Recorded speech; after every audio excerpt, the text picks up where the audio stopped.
بسم اللہ الرحمن الرحیم۔ السلام علیکم ورحمۃ اللہ وبرکاتہ۔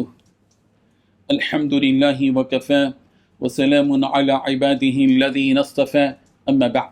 حاضرین و ناظرین، یہ درس نمبر 1652 ہے اور آج سورۃ الاحزاب کی صرف ایک آیت کی تلاوت اور تشریح کی جائے گی، آیت نمبر 36 چلیے سب سے پہلے ہم اس ایک آیت کی تلاوت کرتے ہیں، لفظی ترجمے اور ترجمے کے بعد تشریح کرتے ہیں۔ اعوذ باللہ من الشیطان الرجیم، بسم اللہ الرحمن الرحیم۔ وما كان لمؤمن ولا مؤمنة اذا قضى الله ورسوله امرا ان يكون لهم الخيرة من امرهم ومن يعص الله ورسوله فقد ضل ضلالا مبینا، صدق اللہ العظیم۔ لفظی ترجمہ یوں ہے، وما كان، اور نہیں ہے، لمؤمن کسی لائق کسی مومن کے، ولا مؤمنہ اور نہ کسی مومنہ کے، اذا قضى اللہ جب اللہ فیصلہ کر دے، ورسول اور اس کا رسول کسی امرن کسی معاملے میں، ان یکونا کہ ہو اس کے بعد، لہم الخیارہ ان کے لیے اختیار، من امرہم ان کے معاملے میں، ومن یعص اللہ اور جو کوئی اللہ کی نافرمانی کرے گا، ورسولہ اور اس کے رسول کی، فقد ضل تو تحقیق و گمراہ ہو گیا، ضلالا مبینہ گمراہ ظاہر۔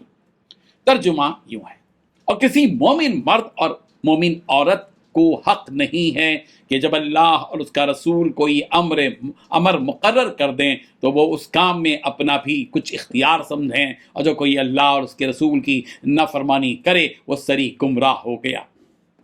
اس آیت میں 3 باتیں بتلائی گئی ہیں۔ پہلی بات، جب اللہ اور اس کا رسول کسی چیز کا حتمی فیصلہ کر دے تو نہ کسی مومن مرد کے لیے گنجائش ہے اور نہ کسی مومن عورت کے لیے کہ انہیں اپنے کسی معاملے میں اختیار باقی ہے۔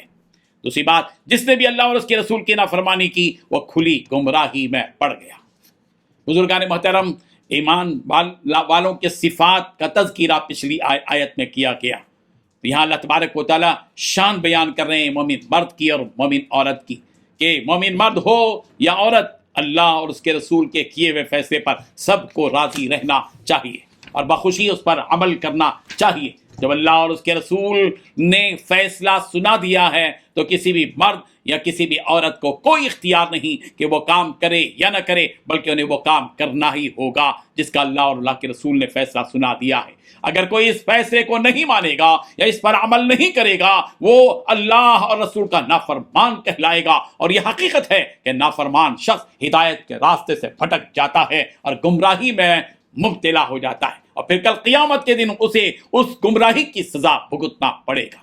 اس آیت میں اللہ تبارک و تعالیٰ نے نبی رحمت صلی اللہ علیہ وسلم کے فیصلے کو اپنے فیصلے کے برابر قرار دیا، یعنی اگر کسی نے نبی رحمت صلی اللہ علیہ وسلم کے فیصلے کو نہ مانا تو گیا اس نے اللہ کے فیصلے کو نہ مانا، اور جو اللہ کے فیصلے کو نہیں مانتا وہ گمراہ اور برباد ہو جاتا ہے۔ جیسا کہ اللہ کے نبی صلی اللہ علیہ وسلم نے فرمایا، جس نے میرے حکم کو مانا اس نے اللہ کے حکم کو مانا، اور جس نے میری نافرمانی کی اور حکم کو نہ مانا گویا اس نے اللہ کے حکم کو نہیں مانا اور اس نے اس کی نافرمانی کی۔ یہ بخاری کی روایت ہے۔ سورۃ النساء کی آیت نمبر 80 میں کہا گیا، من یطع الرسول فقد اطاع اللہ، جس شخص نے رسول کی اطاعت کی اس نے گویا اللہ کی اطاعت کی۔ اللہ تبارک و تعالیٰ نے دوسری جگہ فرمایا، وما آتاکم الرسول فخذوه وما نهاکم عنہ فانتہوا واتقوا اللہ، سورۃ الحشر آیت نمبر 7۔ جس کام کا نبی رحمت صلی اللہ علیہ وسلم تمہیں حکم دے اسے مان لو، اور جس کام سے تمہیں روک دیں اس سے رک جاؤ، اور نبی رحمت صلی اللہ علیہ وسلم کی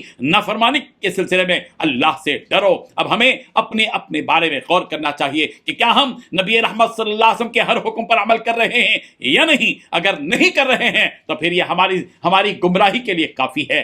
اللہ ہم تمام کو اللہ اور اس کے رسول کے حکموں پر چلنے کی توفیق عطا فرمائے۔ اس آیت کے شان نزول کے سلسلے میں 2 روایتیں موجود ہیں۔ پہلی روایت یہ کہ یہ آیت حضرت زینب بنت جہش رضی اللہ عنہا کے بارے میں نازل ہوئی، جبکہ انہوں نے زید بن حارثہ سے نکاح کرنے سے انکار کر دیا تھا، جس کا حکم نبی رحمت صلی اللہ علیہ وسلم نے انہیں دیا تھا۔ چنانچہ حضرت ابن عباس رضی اللہ عنہما کی روایت ہے کہ نبی محمد صلی اللہ علیہ وسلم اپنے آزاد کردہ غلام زید ابن حارثہ کے لیے پیغام نکاح لے کر حضرت زینب بنت جہش کے پاس پہنچے تو حضرت زینب بنت جہش نے ان سے نکاح کرنے سے انکار کر دیا۔ پھر آپ صلی اللہ علیہ وسلم نے فرمایا اے زینب ان سے نکاح کر لو۔ پھر اس پر انہوں نے کہا میں اپنے بارے میں مشورہ لوں گی۔ وہ دونوں ابھی باتیں کر ہی رہے تھے کہ یہ آیت نازل ہوئی وما كان لمؤمن ولا مؤمنة اذا قضى الله ورسوله امرا ان يكون لهم الخيرة من امرهم، کہ کسی بھی مومن مرد کے لیے اور کسی بھی مومنہ عورت کے لیے یہ اختیار نہیں ہے اور زیبا نہیں دیتا کہ جب اللہ اور اللہ کے رسول نے فیصلہ کر دیا ہو تو وہاں وہ اپنا اختیار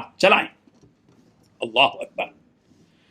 پھر حضرت زینب بنت جہش رضی اللہ عنہا نے اس آیت کے نزول کے بعد فرمایا کیا آپ ان کا مجھ سے نکاح کرانے پر راضی ہیں؟ رسول اللہ صلی اللہ علیہ وسلم نے فرمایا ہاں۔ پھر آپ حضرت زینب بنت جہش نے کہا پھر تو میں اللہ کے رسول کے حکم کی نافرمانی نہیں کروں گی، میں نے اپنے آپ کو ان کے نکاح میں دے دیا۔